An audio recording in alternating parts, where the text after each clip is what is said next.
Welcome to I thought y'all knew. I am your host, Tyrone Bridges. Let's get it.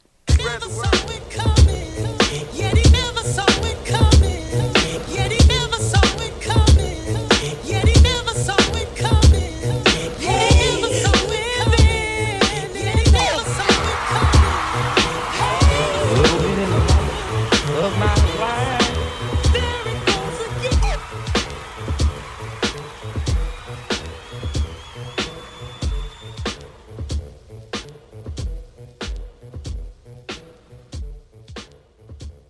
Welcome everybody to I Thought You Knew. This is Tyrone Bridges, and I have I'm having technical difficulties, but it's okay. I have the lovely young lady here from Ypsilanti City Council, Ward 3, Desirae Simmons. Say hello, Desirae. Everyone. All right. It's Desirae Simmons. Simmons, I'm sorry, Simmons. All right, I stand corrected. All righty. Without further ado, tell us what positions you're running for, and without further ado, the other opponent can't make it on the show, but they said they wish us well on the show, and go ahead and talk to us about what your campaign platform is and what you're running for. Sure. So I am currently the Ward 3 City Council member, elected Democrat for this seat. I was elected in 2022, and the term goes for 4 years. But I am in process of being recalled by a group of community members that have not supported me at all. And they see this as their first chance to get rid of me, as some of them have said publicly. Okay. And so I'm facing a recall, which means that there's an election on May 7th.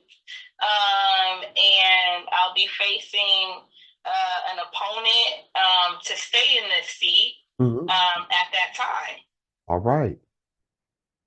Well, go ahead and talk to us about this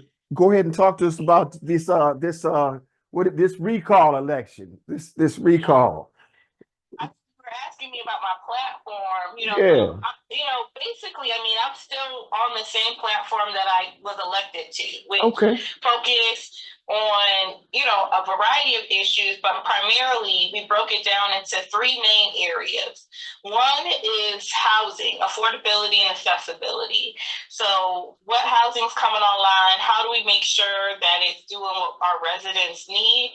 And how do we address the lack of stability and affordability for so many people? Right. Both in general, but in particular in the rental market and for the unhoused community. And also thinking about ways for people to have more access to home ownership.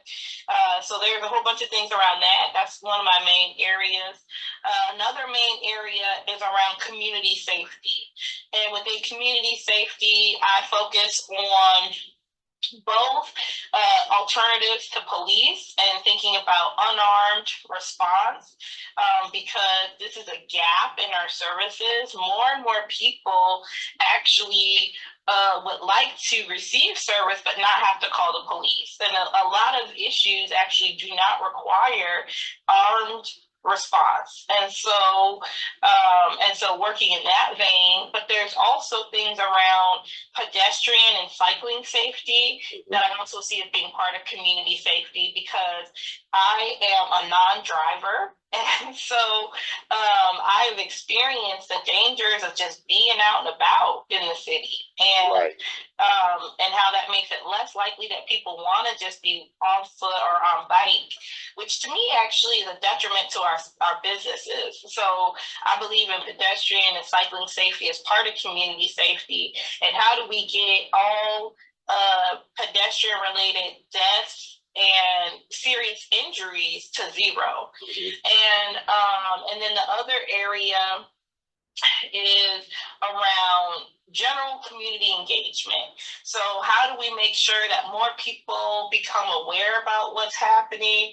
How do we help neighborhoods to strengthen their relationships, which means that it's more likely that people know how to look out for each other. Like a lot of neighborhoods have had that in the past, but as new people move in, sometimes those threads kind of get loosened. And so I want to think about how do we tighten those threads, which means that the city can have better communication with our residents, and also so a better way for residents to communicate with the city, a better way for the city to communicate with our residents.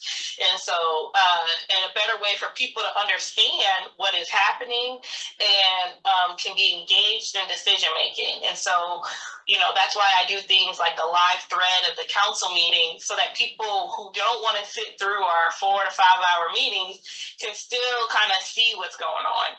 So those are kind of three of my main areas that I'm still working on and, have been making progress on in my first year. Okay, all right.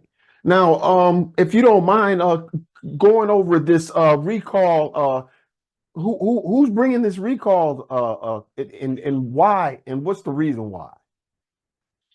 Yeah, I feel like I should be a better politician when asked this kind of question, because I feel like there's a couple of different layers to it. I believe I'll start with saying that I believe that I have always been a target.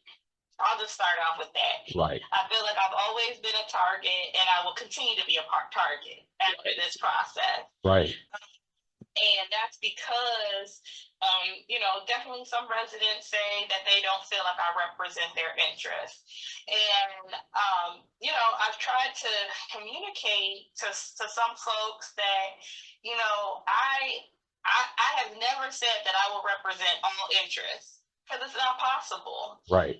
We have one of the most diverse wards, but I'm willing to listen to people and to share my decision making, the way I make decisions, and to say that I will never do something that will negatively impact one part of our community in order to service the interests of another part. And so, I stand by that, and I'm really clear about it. But some people who are like behind this recall, looking at the information in front of us, there's a lot of landlords that are behind the recall. There are a lot of Republicans, so they brought, the recall committee actually had to hire a Republican firm from Lansing to come and collect signatures to even get this recall on the ballot. Wow. And so this company was the reason that this recall made it, because they had to they covered at least 20% of the signatures. So, and that's what got them over the hump, because they weren't doing too well. And, because a lot of people in the community do support me. And a lot of people didn't know what was going on. And so this firm, though, they were able to get the 20% of signatures and to get them over the hump. And it was still a really slim margin. They needed 603 signatures, and they got just a little bit over that. And so, like I said, so Republicans, landlords, in particular, I also think this is based on some of the things that I heard from people who had their doors knocked on. They were also bringing up the ceasefire resolution that I helped to pass. We actually passed 2 ceasefire resolutions here in the city of Ypsilanti, and I'm very proud of that, especially given that we passed that back in October and November, and here we are it's March, and we are seeing more and more. And so, but a lot of people who did not support that ceasefire, they're also a part of this recall effort. So I would say those are the 3 main groups that I've been able to determine. The other group I'll say is around housing, because there's a community or historic district in particular that is not happy about a housing development that's in process there called Dorsey Estate. And so that's another part of the ward that is supporting the recall effort. Wow. And even though I wasn't a part of the Dorsey Estates project, they still see that I support it. And so that would be the fourth group. Wow. Well, if anything else you want us to tell us about your platform, let's go ahead and get that out the way. So let's get that out the way, and let's not even go down at them them Republican holes. Because I've been trying, I'll say this, Tyrone, like it is difficult to see people lie on me so easily and to not feel negative. And so I've been really trying hard to get back to the core of what matters, why I'm here, and why people support me, and to be able to lean into that, and so I appreciate really trying to focus on the good work, and I've been trying to think about, all of the, things that I've done, things I've been working on in this first year, and the goals that I've set and the things I've been working toward. And so a couple of things just to name, so I was part of a few different work groups. One was focused on our commissions. We have commissions, which is a great way for people to get involved with the city. But some of them have struggled with things like attendance, and also just try to figure out what is the connection between the work that they do and the work that the city does, Right. and how is the city actually resourcing the work that comes out of the commissions. And so I was a part of a work group that helped to put forward some new policies and procedures around that. And out of that, the Human Relations Commission, which was not meeting, had not met for years at this point. Wow. It's now meeting. And I think that this is huge because the Human Relations Commission is a space that hears and recognizes what are the patterns of possible discrimination happening in the city. So that comes across with housing. They're looking at things around source of income, whether people are being discriminated against because of their sources of income for housing, and other things. So I feel like that's a really big win that I was able to be a part of. I also was on a work group to allocate youth mini grants. And so these were grants that serve young people in the city and the surrounding areas. And I'm really proud to say that we were able to award funds to organizations doing work with our young people in really important and beautiful ways. And so that was really important. I'm currently on a work group for creating requests for proposals for unarmed community response. And so I'm really excited about this. This will have members of council and staff, as well as community members who will be a part of this work group, which I think is really exciting. And so we're actually in the process of setting our first meeting to get this done so that we can actually address needs that are currently within the city. I've also been part of a group called Thriving Downtown Ypsilanti.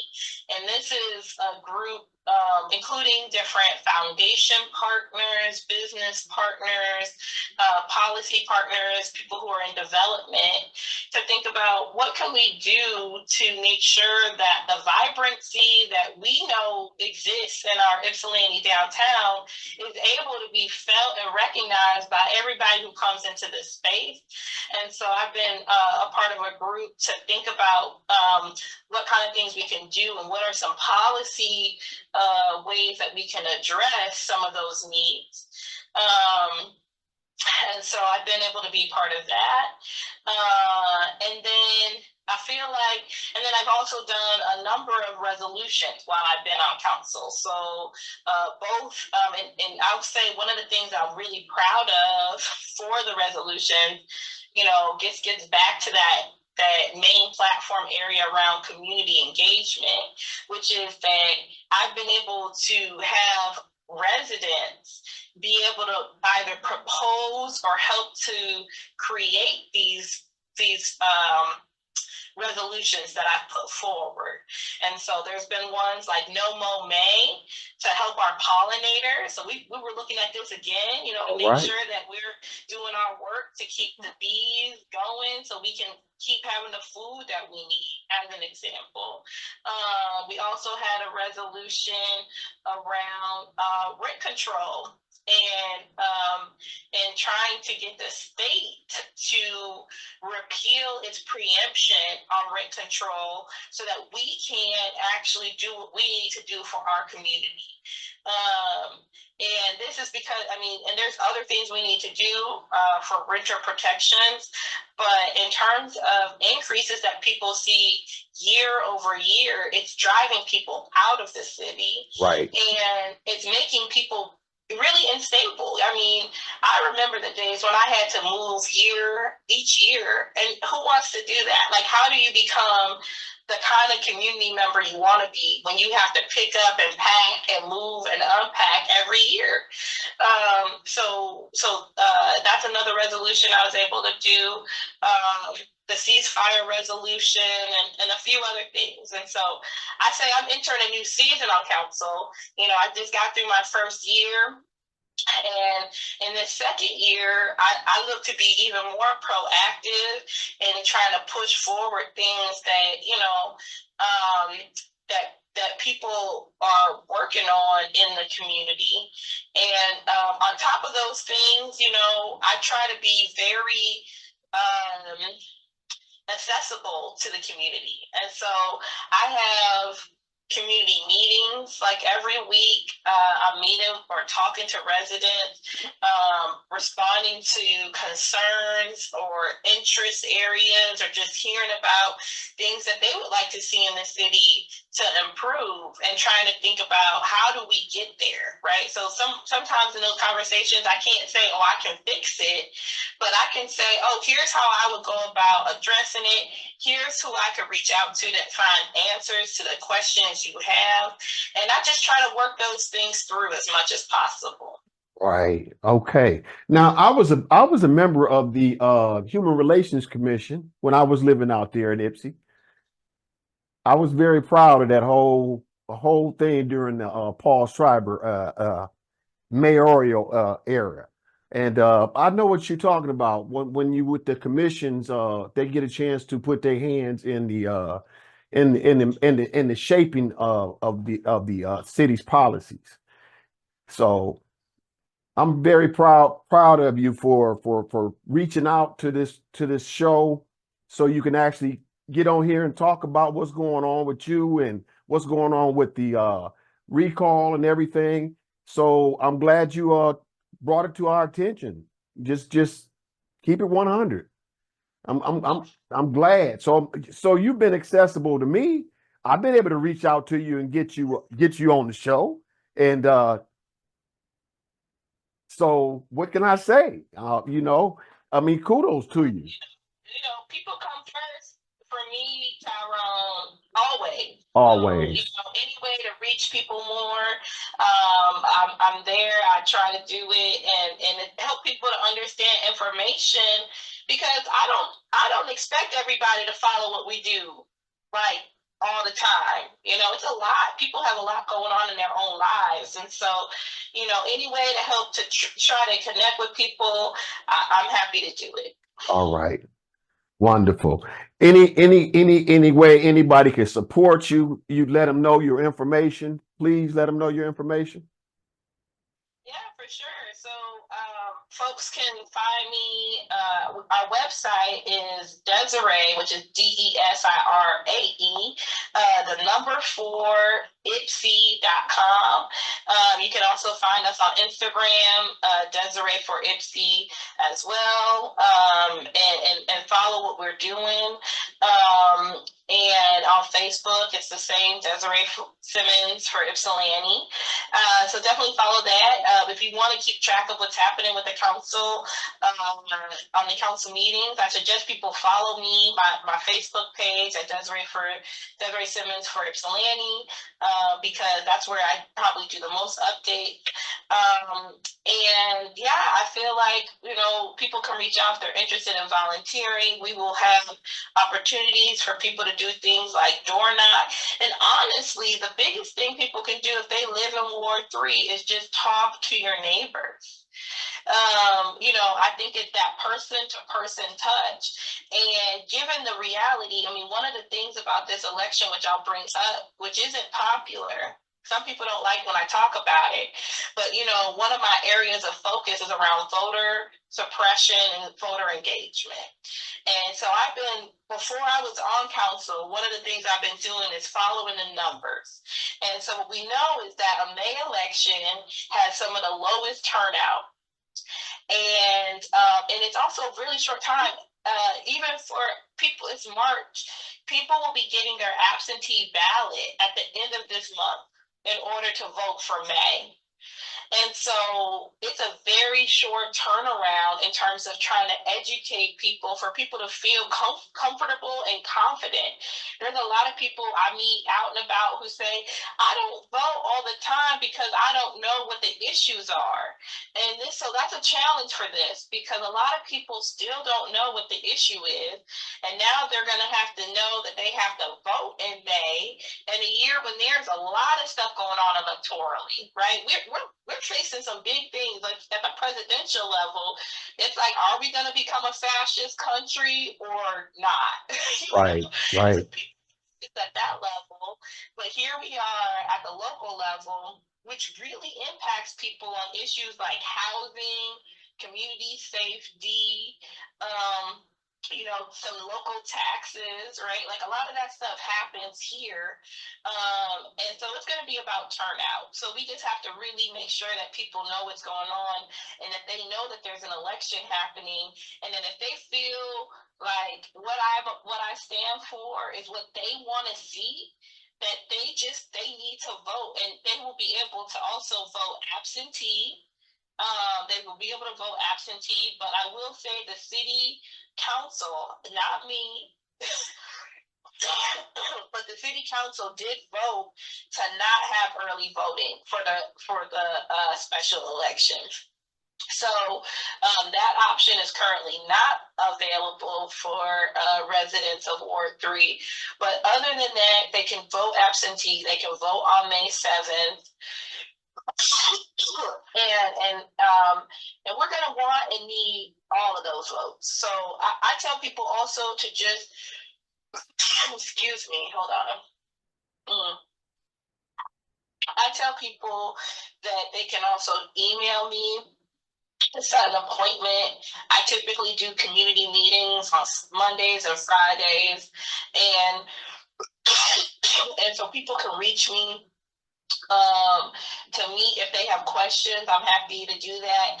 And then look out for events. People are hosting things in their homes. We're going to host some things at some local businesses.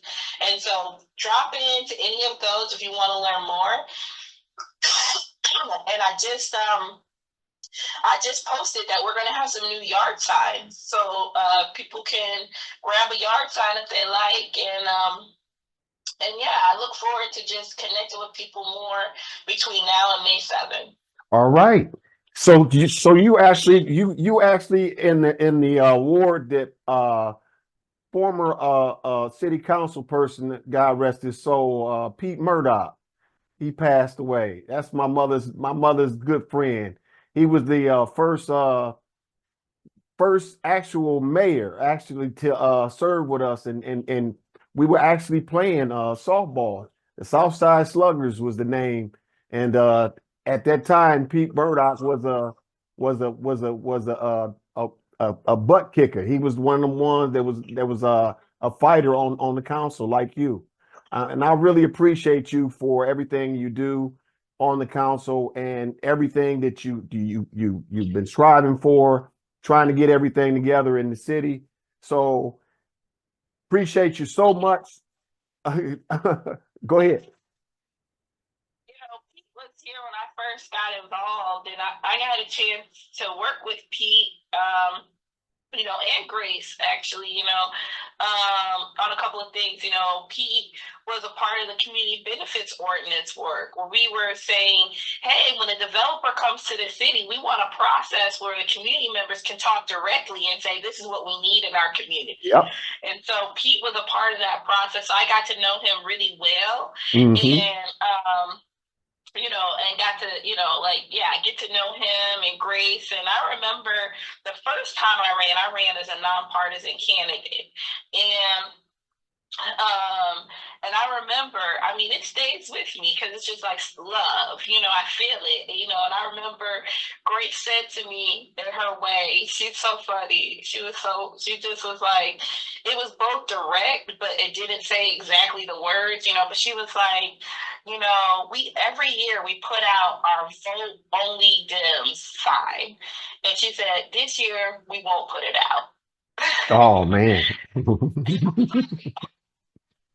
I hear that's what you're saying. Okay. Is that you're All right. not going to come out and say, don't vote for a Democrat, but you're also saying that you're not going to push it. So anyway, they were such an amazing powerhouse for, not only the ward, but the city. And I'm lucky that I was able to learn anything. Pete, one of the lessons I learned from Pete that I've taken and that I keep is that he said, because I was like, Pete, how do you write a resolution? Like, how do we do this? And he was like, oh, you look for other ones and then you adapt it. And I was like, okay. So that's one of my lessons from Pete that I bring with me now. Right. All right. So thank you for coming on the show. This is going to be aired on CTN Channel 17 Public Access, Direct TV, Channel 99, the whole works. We're gonna reproduce this and put our little spin on it and put our music on it. So thank you for coming on the show. I appreciate you. Any last words for anybody out there? Desirae. All right. All right. Thank you for coming on the show. God bless you. All right. Have a good day. Good night. Bye-bye.